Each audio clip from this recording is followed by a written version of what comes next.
The last paragraph of a news article always kind of concludes with a so what? Why did we just tell you this story? And why is this relevant to our readers? You sort of want to do the same thing with the last chapter of your novel, that you always want to leave it with a so what? This is why we told this story. This is why you should care. This is why it matters to these characters, and this is why it matters to you as a reader.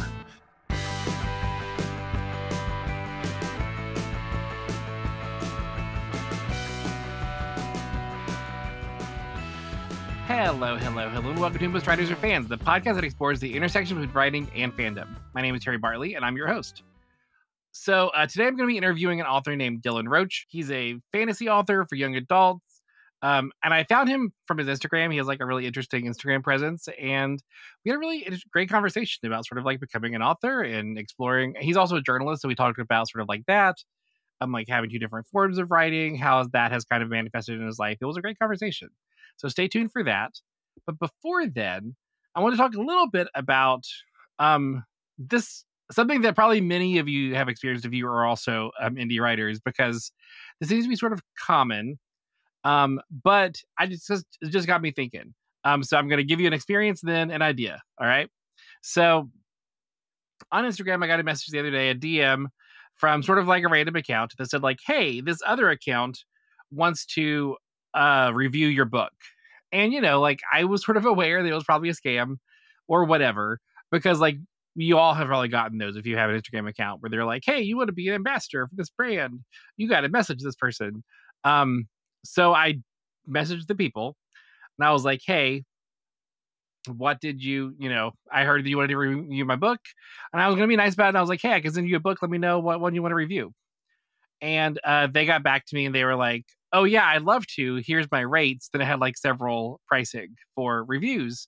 So, like I had sort of like the back and forth about like, well, like I don't really want to pay for a review because that seems ethically dubious. Like it's not really a review if I paid you for it. Like that's advertising. And like, that's not a review. Like that's not really what I'm looking for here. And, like I'm not saying there's anything wrong with that. I think that it's fully valid if you wanted to advertise your book in that way. But I also feel like it's not really the best way to get like a good reaction for your book. And then I was like, and like I wouldn't mind paying for like a positive review. But the truth is I want a sincere review. I want somebody to read my book and give me how they feel about it one way or the other. But I don't want to pay if it's going to be a bad review. And I don't know if it'll be a bad review until you read the book. So like, I would just rather not play the game, and a bit of back and forth. Like I got this. They wanted me to pay money to get my book reviewed. Right. And, I eventually was like, if there was something like, if I got to other indie presses and we worked together to create like a nonprofit or something that could like fund reviewers, like I'd be on board with that. But, I don't want to pay an individual because it just isn't, it feels ethically wrong. Like it feels like if I'm paying you money, you're going to feel a pressure to give me a positive review, which is not what a reviewer does. But like I have seen a number of discourse online from indie reviewers about how like reviewers need to get paid, like they deserve to get paid. And the truth is like, I agree with that, right? If you do work, you should get paid for it. And I think that we live in an environment now between the media environment, but then also the like indie press and self-publishing environment where basically it's just made it more challenging to find reviewers because, like people that would review books would be people that worked for like newspapers or magazines or whatever, or like, what number of websites did this. But a lot of traditional media outlets have been sort of like disappearing because they're not profitable and local media is getting bought up, but like all these different things where there's just less and less media outlets to actually pay people to review books. And then those outlets tend to review the big books, the books published by like the big publishers. The other side of that is there's more and more books that are being published by like indie publishers or being self-published. And as I've discussed many times on this podcast, oftentimes those books are as good, if not better sometimes, as the big books. And it just makes it really hard to find places to kind of like pick up those books and expose them to the public. Because like, as a publisher, you want your books to get reviewed because That's a way to promote it. That's a way for people to find out what your book is. And the truth is, even if you have a bad review, that can often help you sell books, because if it's a good review, like, and by good, I don't mean positive, but like a negative but well-written review, it will still talk about what the writer didn't like about the book, which often might be things that people would like about it. So it can still help you find that audience. Because, like we've talked about a ton on here, there's an audience for every kind of art. You just have to find it. And a lot of sort of like having negative reviews is like wading through the people that aren't going to like it. And that's fine. Like, that's sort of like part of the game. But like I said, like if you have a well-written review in a decently distributed outlet, that could still help you sell books, because it'll make people read about it and then be like, oh, hey, I like this kind of book that this reviewer did not like, so I might like this. And so again, like that just apparatus doesn't really exist in a way that is meaningful. Or if it does, like, let me know. Like, feel free to shoot me an email. And I'd love to sort of chat about it. I'd love to have a reviewer right here to talk about it. But basically what I thought about was how a strategy for me as Bartley King Press might be to develop sort of like a review arm of my business, where I basically would create like a splinter website that would hire. I need to find a partner, basically, is what I'm saying. I need to find a me equivalent, somebody that is as motivated and diligent as me, to sort of like develop a review website and build that up and be willing to do some work for free and like figure out like what'll make the brand work, like all the stuff I'm doing, but with this review website. And like I'd be willing to pay for the web space, and I could design the web page, all those things I will be willing to pay for if necessary, because I'm already paying for StarlightKingPress.com. So adding a blog section that is a review website is not ridiculous. And then as that increases, like the problem there, that I have to find somebody willing to work if not for free, essentially for free. And because basically we'd be trying different schemes to make money, things like Google AdWords, or like affiliate links where people could click to buy things and then you get a kickback from those. But like that only gives you so much money, like it just does. And so we would eventually be able to get advertisers, theoretically, because again, media outlets can get advertisers, especially if they're more targeted. And if you're a review website for book reviews, you could have very targeted ads, right? Especially if you're targeting indie books. Like that's a market that is sort of untapped when it comes to like bigger websites and things. So I feel like that's a way to go. But again, I'd have to find someone to do it.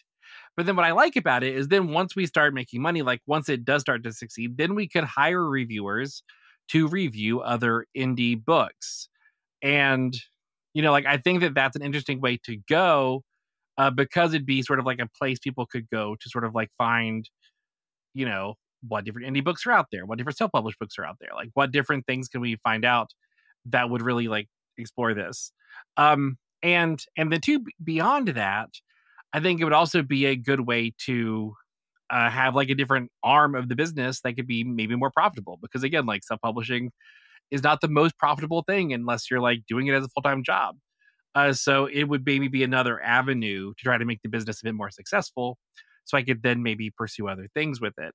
So like that's sort of the thing I'm bouncing around in my head.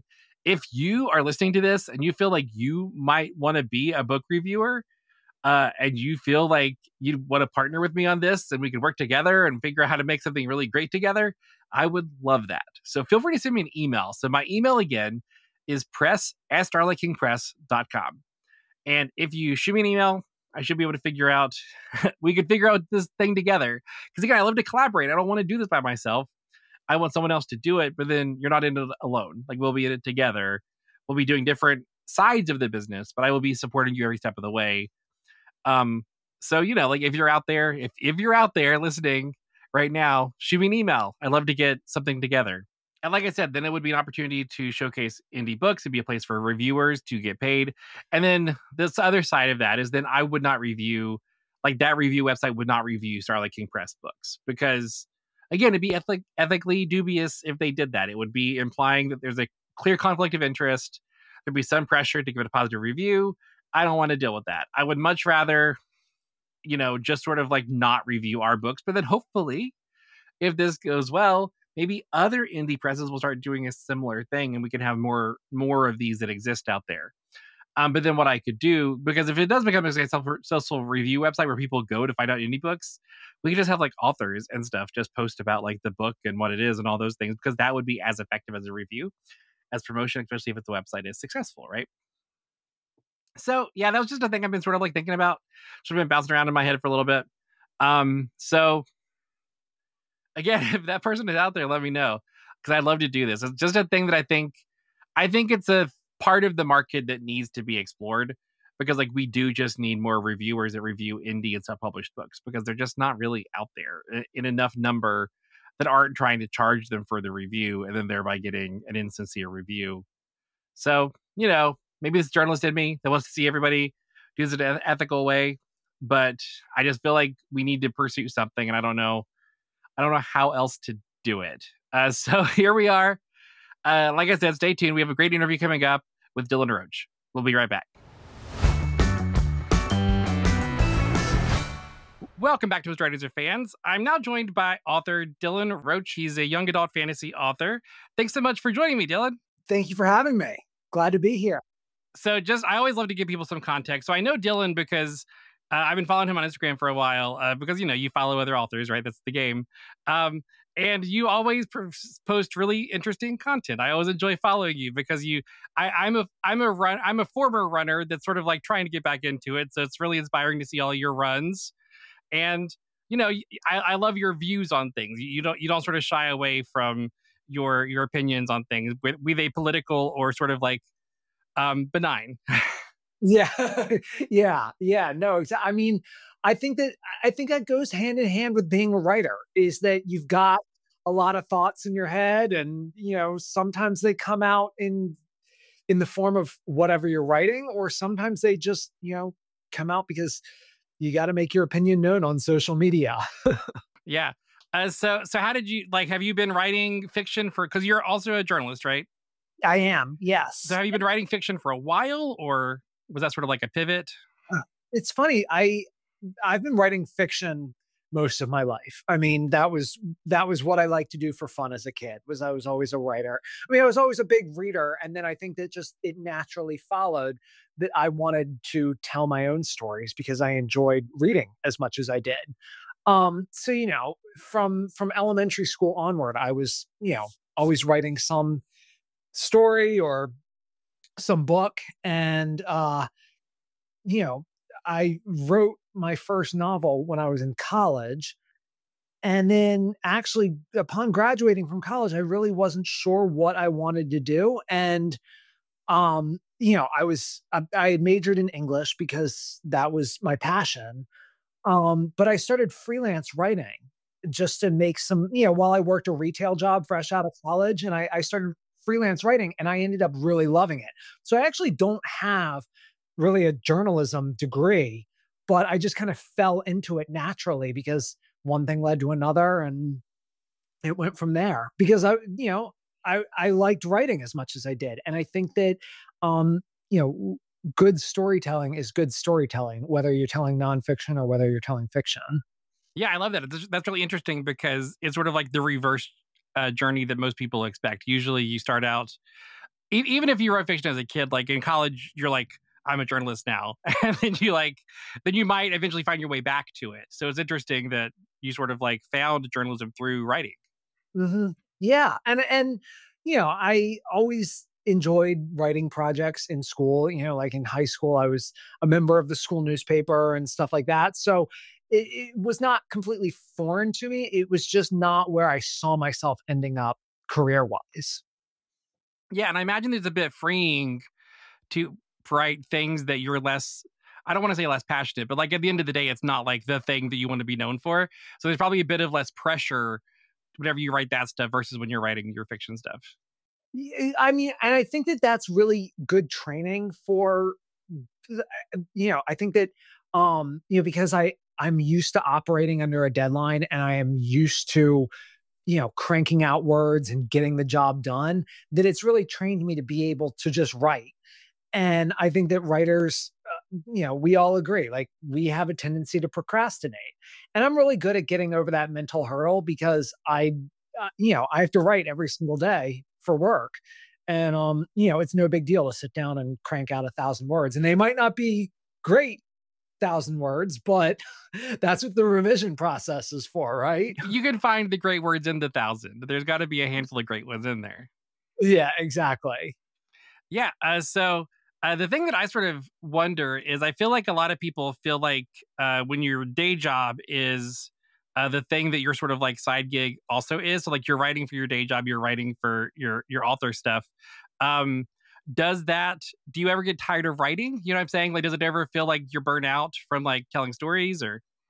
I, I'm a shameless workaholic, so I do suffer burnout. Like I, I like writing, and I think that that is a big risk that I take. Is that whether I'm writing something, whether I'm doing some journalism or whether I'm doing some fiction writing, I tend to just write until I'm burnt out, and then I need to take a little bit of a break, whether that's a couple hours or whether that's a day or two, and that risk is very, very real. But I'm usually really good about achieving some level of balance in terms of, that's where the running comes in. That Yeah. running is my chance to get away from my desk and sort of think so that when I come back, not only do I feel like I've had some physical activity that has really helped with that like desk being at my desk all the time, but also like I've thought through everything that I need to put down on the page. Yeah.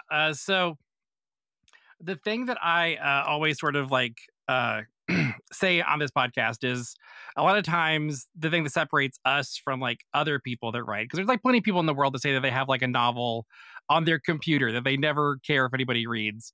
That's not But people like us. People like us pulled the trigger for whatever reason to let people read our work. What sort of like made that happen for you?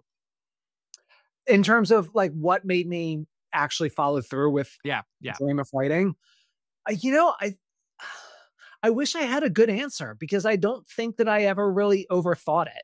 Um, I always knew that it was a priority for me, and so it was something that I made a point of doing. And I think that to some extent, I have probably sacrificed some other things that might be a priority for other people and just were not a huge priority for me. And so therefore, you know, they didn't really get in the way of writing, but for somebody else they might. Yeah, I feel the giving up other things in your life. Definitely feel that. Um, because like it's people think you're strange in different ways because you don't want the same things as them. And sometimes it's hard to reckon with that because society wants you to be a certain way, right? Right. And there's no right or wrong or better or worse or anything. Like I just happen to be an introvert who is very content staying home on a Friday night to work on my novel, whereas other people might want to have a more active social life. And so, they're like, "Oh, I would love to get around to writing that novel one day." I'm like, "Well, I would love to have an active social life one day, but that's not on my priority Yeah. list." Yeah. And then it does I think it does happen where you're like, do I need to maybe focus on this thing that I've neglected forever? And then Right. I think when you're an author, it's like, nah, I'm good. Yeah. Yeah, exactly. Yeah. So did you do the querying thing? Did you reach out to agents? Did you? I did. In fact, so I actually like I had finished my first book right after I got out of college. I started querying and did that for probably about a year and then eventually, gave up just because I was young and I got easily discouraged, and I put the manuscript away and gave up and just focused on some other things for a little while and didn't come back to it for a few more years. And then I was like, actually, I'm really proud of this manuscript. Maybe I need to clean it up, revise it a little bit, start querying again. And that time I reached out to a couple of agents that second round, but I actually ended up going with small publishers that didn't require an agent and were willing to take a more of a chance on something that was a little bit more offbeat. And ended up being a really good fit for me. So yes, I've been through the querying process. I'm unagented, but I know what a drag that can be Yeah. trying to promote your work. Yeah, it's a special kind of person that's willing to throw themselves into rejection over and over and Yeah, over again, because you know it's gonna happen. Like, you're not even, like, expecting it to not happen, you know? I know. And the thing is that you also just have to wrap your mind around it and also accept that it's better to be rejected than to avoid rejection because you're not putting yourself out there. Well, and also you don't want an agent that doesn't like your stuff either. You know, you don't want an agent that's not a good fit. Right, exactly. So, talk a little bit about the process of sort of like finding an indie publisher. I imagine that a lot of authors are curious about that because, like, I feel like it's presented to us as like get an agent or self publish, and those are the options. You know what I mean? Right. So, Yeah. like, how did you kind of go about that process? And there's so many indie publishers out there that are willing to, they might not put out quite as many books as a big publishing house would, but they still put out very high quality stuff. And a lot of them will, be willing to take a risk on, somebody who isn't as mainstream as, so um I knew that I would really struggle with being self-published, and that was kind of the part of being an indie author that really intimidated me. But, um, I really enjoyed being able to find a publisher that was looking for something that I did and, was willing to take a chance on me. Yeah, so get into the nitty gritty a little. Like, were you like Googling like indie publisher? Were you like looking around locally? Like, what? Well, and I was looking through some blog posts that had listed, small indie publishers that didn't require an agent and would kind of tell you about what they were, same as when you're looking for an agent, you find these, blog listings and resources and all this stuff that will have like a list of places that you can look to and, just check around, check their websites, see if the vibe works and see if you're really a good fit for them, they're a good fit for you. It's very similar to finding an agent. It's just another path. Yeah. Yeah, as a self-published author, I often uh I see why it's useful to have a publisher, be they indie or not, because Yeah. like plenty of like organizations and whatever will have membership that's like you either have to be self-published and sell like 100,000 copies or be traditionally published. And it's like, okay, that doesn't feel fully even. No. Yeah. No, I agree with you.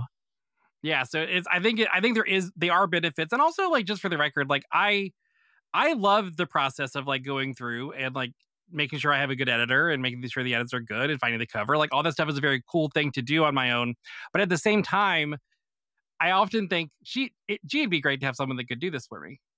Well, somebody to manage the process for you and say like this is the editor that you're going to be working with. This is the graphic designer that you're going to be working with. And um I'm I have management background in some of my professional life, so I know that I'm capable of doing it.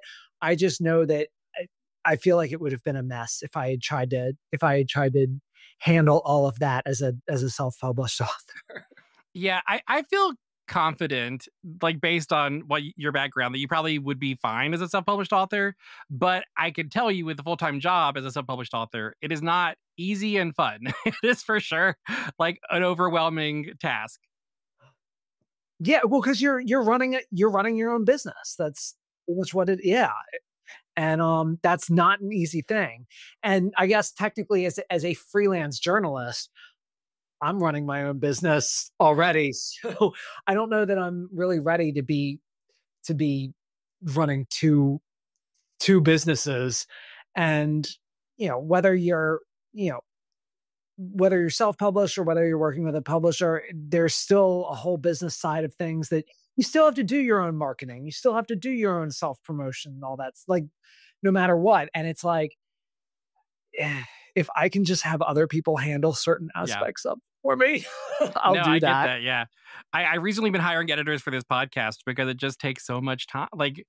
It's like, where is my time best spent? And it's so hard to make that decision because like you make a good point that when you're self-published, basically you're running a publishing company and you're an author and you're like doing whatever your full-time job is.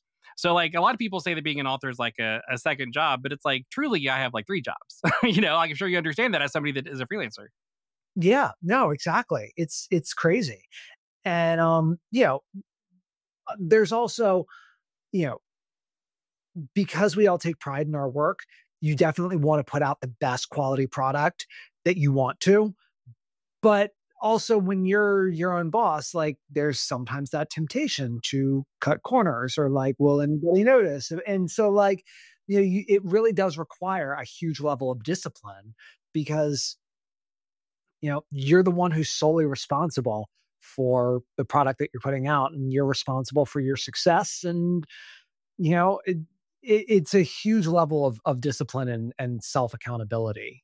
Yeah, in my experience, having a modicum of like integrity is not an asset as a self-published author because like I don't know how many times I would like plan out a book and then I like start writing it and then I like show it to people. They're like, "This is really good." And I'm like, "Damn it, I have to like try on this." I really wanted to just crank something out. Right. No, I mean, I feel the same way in terms of like, and you have to hold yourself accountable to deadlines and to, to all the like, if you said, okay, I'm going to push back my release date, that's up to you. You have, so you're working on your own timeline and that can be really stressful. I know for me, like with the whole freelancing and journalism side of things, um, you know, there will be times where people will say, "Oh, are you looking for more? Are you looking for more work? Are you accepting new projects?" And part of me wants to be like, "No, I could really use a month of just quiet relaxation. I can have a slow period." But then I'm like, "Oh no, but I also need to pay my mortgage, so I have to say yes to more work." And I feel like it's you know you have to hold your feet to the fire. Yeah, a lot of full-time authors that I've met are people who are cranking out like 5 books a year, and it's because they have to survive. Like they have to feed themselves and stuff. Like because like the truth is that in writing, like often quantity is money. Like it's just the truth of it. But then it's frustrating whenever you want to put like a lot of time and effort into a thing because it's like where is it coming from? you Yeah, know? exactly. Exactly.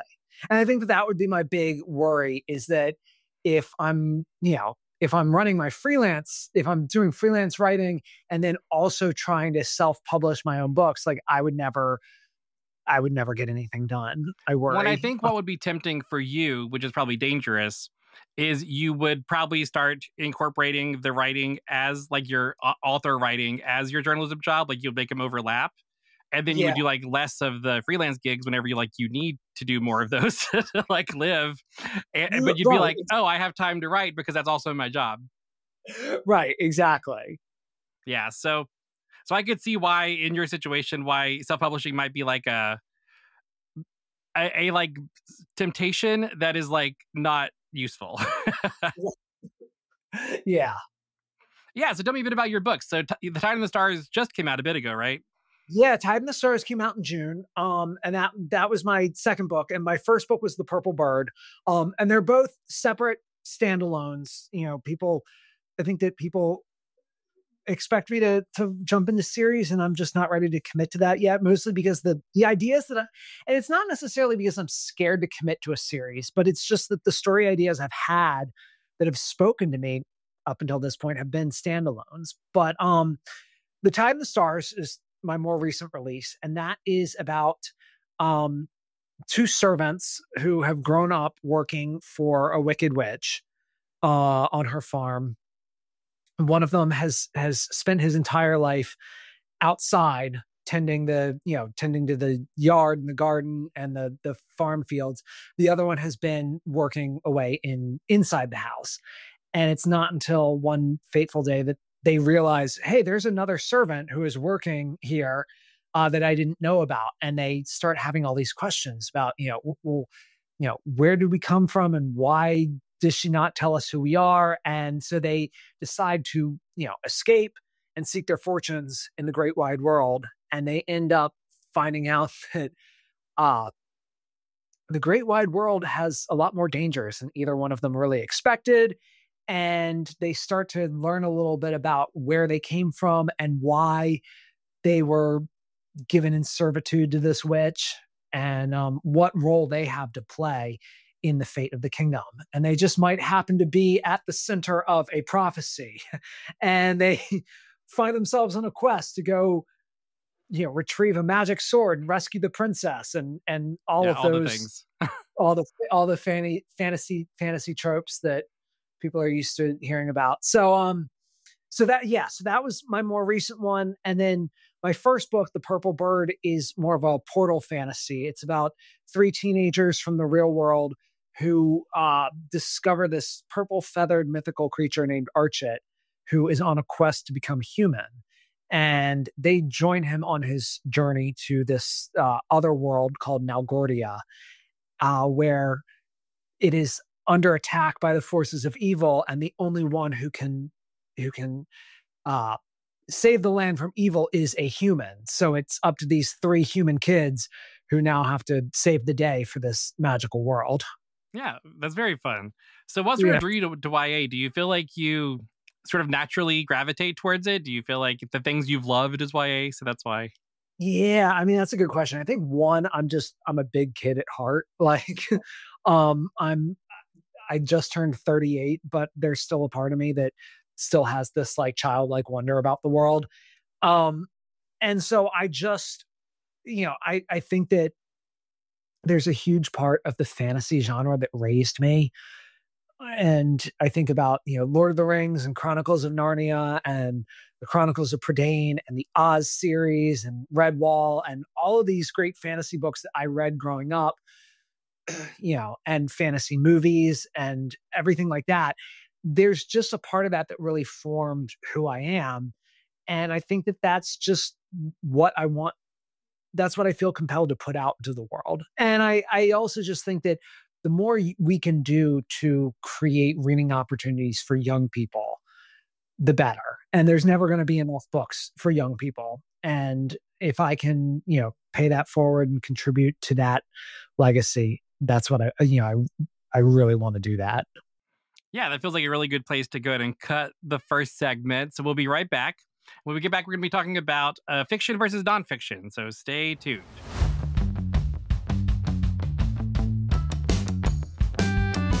Welcome back to Most Writers Are Fans. I'm joined once again with Dylan Roche. So Dylan, so like we said, you've been doing freelancing for a while. You've been writing for a while. What sort of differences have you noticed in sort of like the nonfiction space versus the fiction space? I mean, what's actually, I think that one of the things that I always like to talk about is how they're more similar than they are different, because I think so many people think, oh, you write fantasy novels for teenagers and then you also write, journalism and human interest features for magazines. It's got to be so different. And yes, it is different, but it's also, there's an aspect of telling the truth and being honest about the story that you're telling and really getting to know, if I'm doing an interview with somebody, getting to know that source for the news article, getting to know them as a person, because they're basically a character in the story that I'm telling. And I have to be honest about who they are and what their motivations are and what drives them and, their wants and their fears. So that I can accurately portray them. And I think that that's very true of writing fiction as well, because there's this idea that non-writers have about writers that we can just make our characters do whatever we want them to for the sake of the plot. And nothing could be further from the truth. I wish. Exactly. You have to be honest with who your characters are and what they want. And so to some extent, you're really getting to know other people as if they're characters in a story. and then you're trying to accurately portray what they do and what they want and what they're trying to accomplish in the most honest way possible. Because if you try to force a narrative, you're going to end up with something that doesn't work. Yeah, it's for me. I feel like it's interesting because part of me feels like journalism, like the most like because I worked for a small town newspaper, so like the sort of like typical like beat journalism, I think Yeah. is very like I almost find it easier than like what I do as an author because like you just go out and find what's there and then report Yeah. on it. Like there's a lot of like this exists already. How can I make it interesting for other people? And also there's a lot of like formulaic stuff in journalism that I think makes it a bit easier to like organize an article. Like you know how it's supposed to go. You're not trying to like you don't have to like change the world in the way you're writing a newspaper article. So I Right. think that makes it a bit easier. But it is interesting to sort of talk about like interviewing a source versus like writing a character because it's hard to like describe to people that aren't writers, you know, because it's not like I've taken like pains to fully flesh out this character in my head before I wrote. It's like as I'm writing, like they sort of like tell me things. Like I feel like I sort of like learn who they are and what decisions they would make as I'm in it. And like, a lot of times the characters will want to do things that you don't have planned. And it's like, oh, I guess we're going here now for a little bit. Yeah. Well, I liked what you said about how, journalism can sometimes follow a formula and that you've got a format that you have to follow. Cause I think that there can also be some overlap between the formula you want to follow when you're writing a news article versus when you're writing a novel. Because you think about a news article, they always talk about how it opens up with your lead and that the first sentence needs to answer, the who, what, where, when, how. And you want to lay the groundwork with all the most important information in that first paragraph and then go, come back to the details later. And I think that the same can be said about fiction, that within the first chapter, within the first scene of your story, you really want to lay the groundwork for everything that your reader needs to know. And you kind of even want to hint at what your character's arc is going to be and how the story is going to unfold. Like all of that stuff really should be, kind of more or less revealed in that first chapter. And then the rest of the book is just sort of exploring how you get to where you're going. And I think the last paragraph of a news article always kind of concludes with a so what? Why did we just tell you this story? And why is this relevant to our readers? And I think that you sort of want to do the same thing with the last chapter of your novel, that you always want to leave it with a so what? This is why we told this story. This is why you should care. This is why it matters to these characters, and this is why it matters to you as a reader. Do you write third person, first person? How do you? I write third person, just because that's naturally what feels most comfortable for me. I have on occasion written first person for some short stories and for some short fiction that I've submitted, but my novels up till this point have all been third person. Yeah, that makes sense to me because I feel like third person feels a lot more similar to journalism Yeah. than first person. Because in first person, it's like you're the source, like your character is the source, like Right. telling you a thing, Yeah, exactly. which is very different because like you have to figure out what they're going to say, Well, granted, you do in third person too, but there's a bit of distance there that you're sort of allowed to put, as a third person. Yeah. Yeah. Well, and I also think that, to some extent, because my theater background, I tend to think about the way all of the characters interact in a scene. And I like to, I feel limited when I'm writing first person because I'm just thinking about that one character. Whereas I really do like to, figure out how everybody whether, they're not on stage in a book, but how all of the cast is kind of interacting in this scene together versus just from one person's point of view. And I think that first person works beautifully for some stories, but it's just not something that I've ever really been able to work for me. Yeah, I've been trying to experiment here and there with third person, but it's just I think that I've always enjoyed first person novels so much because I feel like you connect to the characters in a way that you don't in third person, like you feel more of a personal connection to the characters. And I feel like that's why I'm so drawn to it. But then at the same time, like you are right, like you can reveal a lot more information in third person. Like I can't tell you the number of times whenever I'm like, well, they need to know this, but who's gonna say it? Um, right, exactly. And now, have you ever written second person? I've not. I am curious about it though. Yeah, I've never done it myself, so I'd be really scared, but I don't know. I would try it at some point. Yeah. But no, I think you are right that you can do there's a lot more information that could come out in third person, and I also feel like I think you are sort of allowed to follow a formula a bit more. Because I think that maybe that's what I like about first person is I feel like it's a bit more freeing, if that makes sense. Like it doesn't have to follow a structure quite as much. Like there's some structure, like there's some elements of that, right? But it's not as Yeah. like clear cut because like you're basically saying how this character thinks. Like that's what you're writing, right? It's like how this character thinks. And like we don't always think in a linear way. I would argue I never do that. you know? No, it's So, so much so fun. so like you're sort of allowed to bounce around a little bit and you can say things that maybe feel a bit off the wall because like I do that all the time as a person with ADHD. Right. Right. So I've done a little bit. This is maybe a bit on topic, a bit off topic. Mhm. I've done a little bit of like fictionalizing my own life. I'm Okay. trying to like outline a bit of a book where I fictionalize like an element of my life. Have you done any of that yet? I think that, I mean, I think that, yes, I've never fictionalized my life, but I definitely will acknowledge that, we bring a huge part of ourselves to every character that we write. And even if, even if they're, even if like their circumstances are not a conscious reflection of us, we still are seeing it through the lens of our own life experiences, and we have to find a way to relate to it.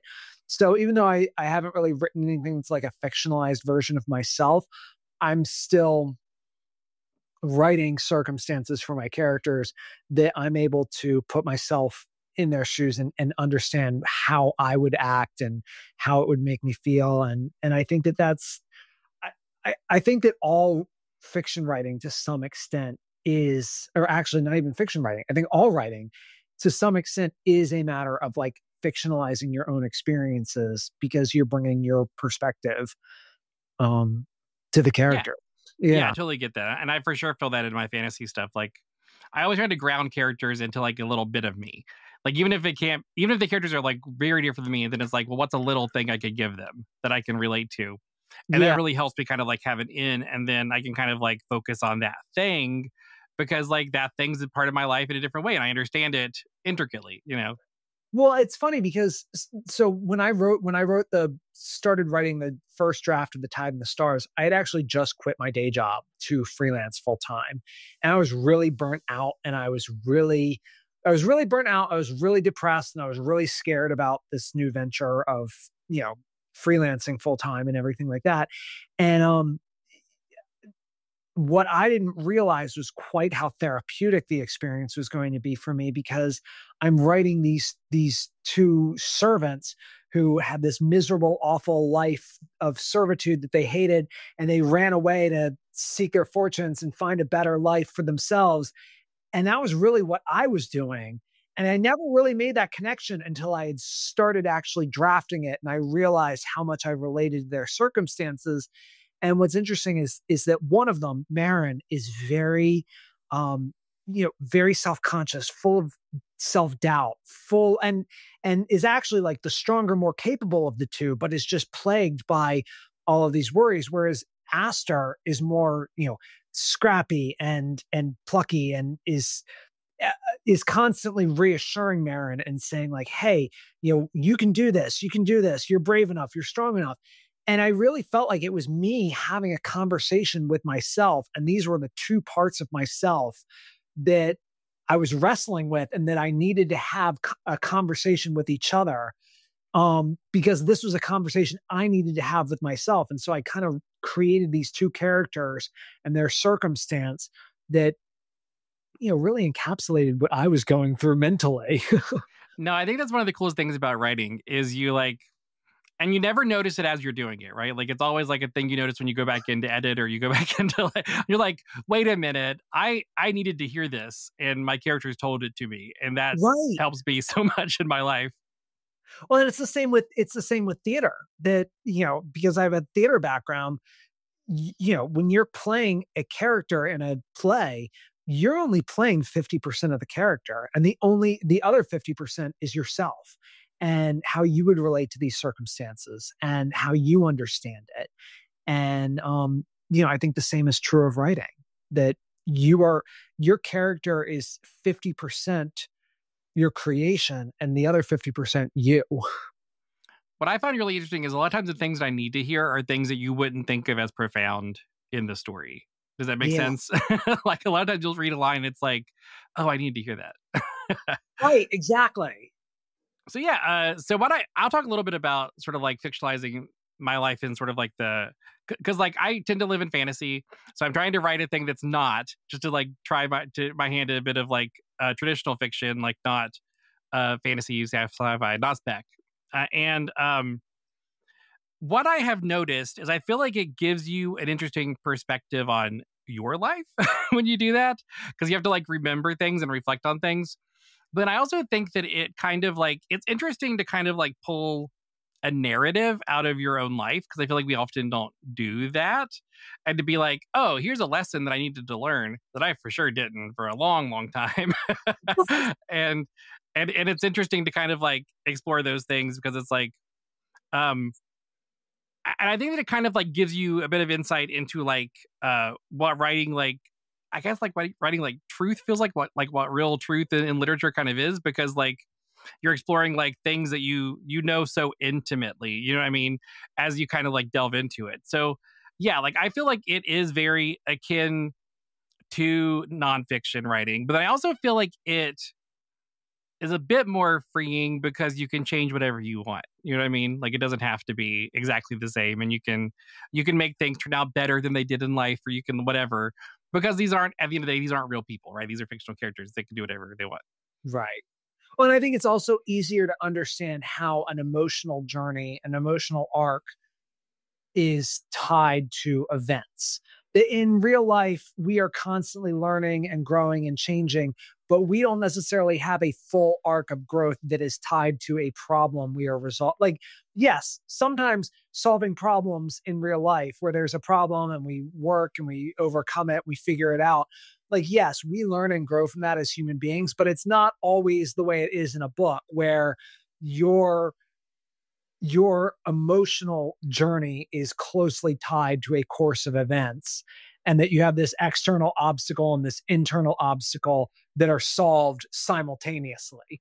It's sometimes kind of what's the word I'm looking for? It's staggered in real life. Yeah, and I think maybe that's interesting to think of in as character development because like as anyone who's ever been to therapy can tell you, like life repeats itself, right? Like there's Right. always cycles that we're stuck in that we kind of like come back around to. And it's not until you really like delve into it, like in a therapy or whatever, that you start reckoning with things that like you really have to like be aware of and like find those patterns to sort of like change. And I feel like that is a lot of times what characters in especially like fantasy sci-fi stuff do because like their routine is changed by whatever thing happens, right? Yeah. And then like the exciting event happens and then they have to kind of like go out of their way, I feel like, to avoid the patterns that they're in tune to do. You know what I'm saying? Yeah. Yeah, and I've never thought like truly this is a thing I've just now thought of.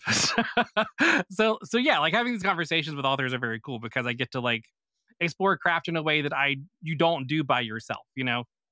Yeah. Well, and I feel like there's like I'm gonna butcher it if I try to explain it, but there's like a way of pitching or summarizing your story and you have the main idea.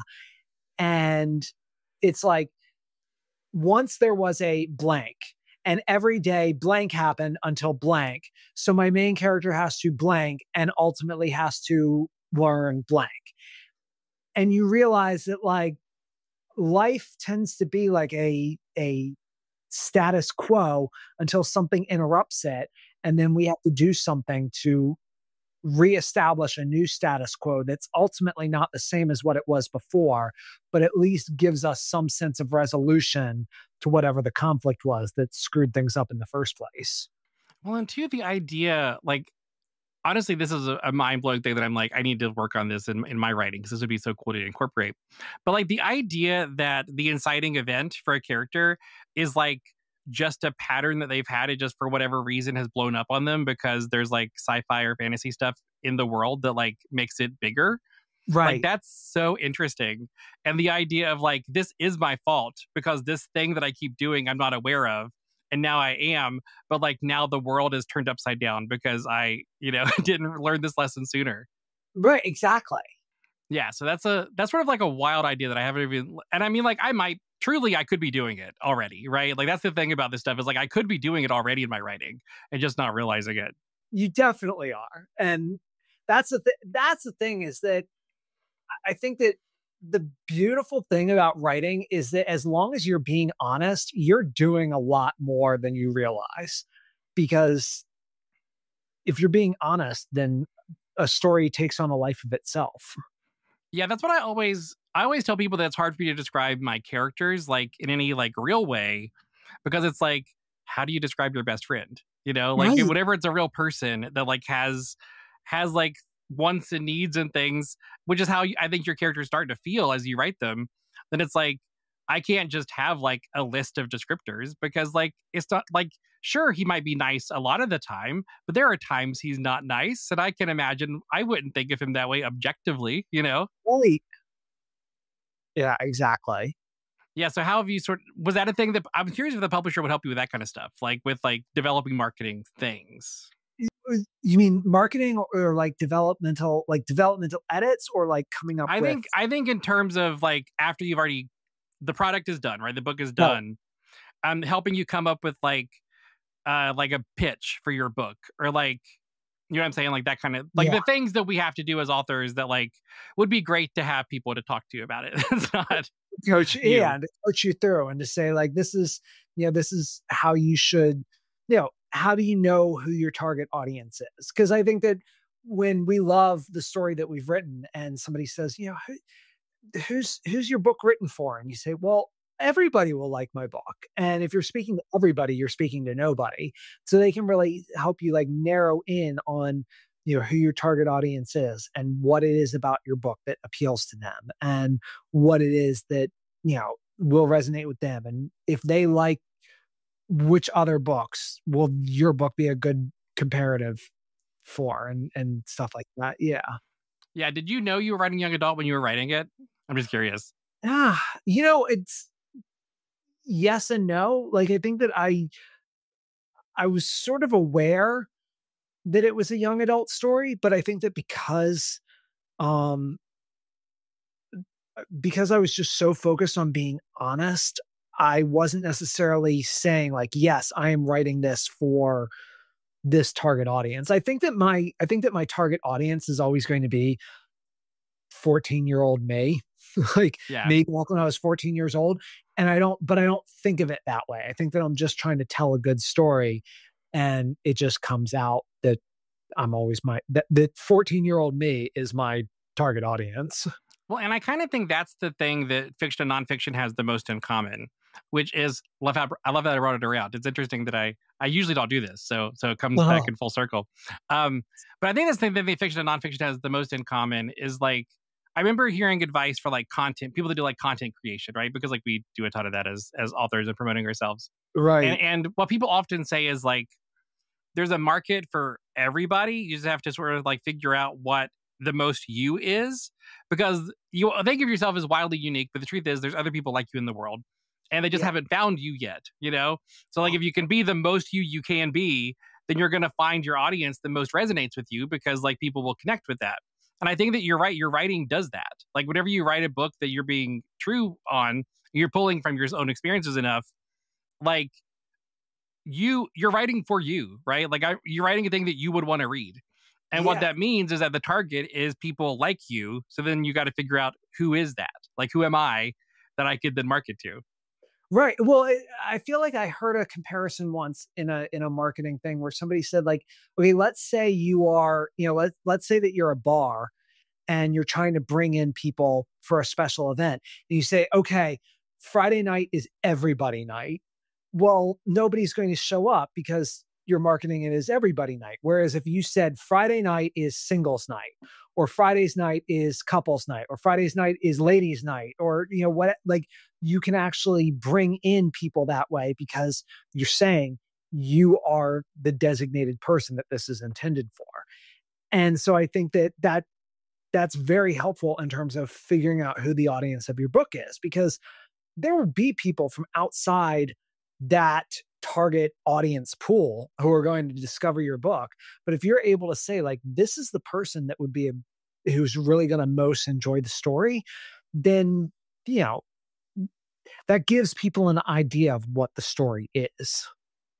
I think that's one of the hardest things to realize early on, which is like it's okay that people will read my book and not like it because it wasn't for them. I think that's a hard thing to realize, but you see this all the time in YA right now, though, because I think that, if you're of a certain age, we grew up with a thriving YA pool of books. And I think that there are a lot of adults now who want to recreate that magic. And so they're going back and they're reading a lot of YA stuff.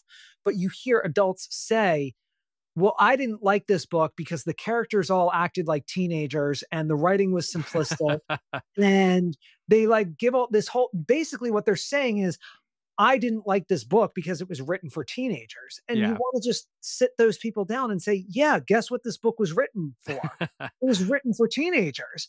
And it's just crazy because I read a lot of YA fiction, but guess what? I understand that the writing style might be a little bit more simplistic and the characters might make choices that I, as a grown adult, would not make. And that is because I am a guest in that readership space. I am not the target audience.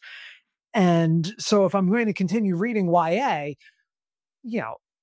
I have to accept that. And I think that that's a big part of marketing it, is that if you take a YA book and try to market it as an adult book, then you are deceiving people a little bit. But if you say, hey, this book is for ages 12 to 14, and you're a person in your 30s willingly picking that book up and reading it, you know what you're getting yourself into.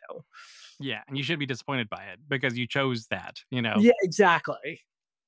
Yeah, which I feel like there's a lot of metaphors we could extrapolate from that in the country we're currently living in. But let's not dig into it. Listen. But yeah, thank you so much for joining me, Dylan. This has been a blast. I really enjoyed chatting with you. If people want to find out more about you, where can they go? They can, I think the best thing would be to follow me on social media, on Instagram or Threads, at Dylan is Writing. Those are probably my best hangouts. And, if people are curious about me more than what they see on social media, they'll find links to buy my book or, my website with a portfolio of news articles I've written or anything like, they'll take it from there, I'm sure.